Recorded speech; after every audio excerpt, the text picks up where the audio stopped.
Goldman, to some degree, is trying to portray itself as a victim or as the straw man.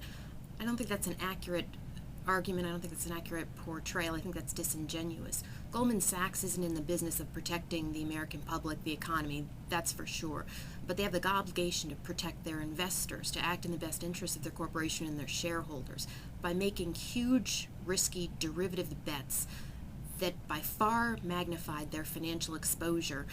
In a declining housing market, Goldman Sachs served a disservice to their shareholders and ultimately to the market themselves. It did Goldman no favors when the housing market imploded. Goldman lost, sometimes gained money. They did a disservice to their shareholders and to the economy. It's disingenuous for them now to complain they're being singled out.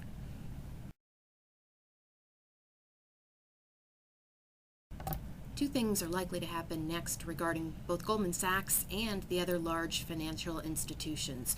Congress is teetering on the verge of adopting significant financial legislative reform that we haven't seen in decades. I think the Goldman hearings today and also the SEC's suit against Goldman are really going to advance that legislative reform, make more compelling the need for that legislative reform, also give some detail as to what sort of derivatives reform is needed.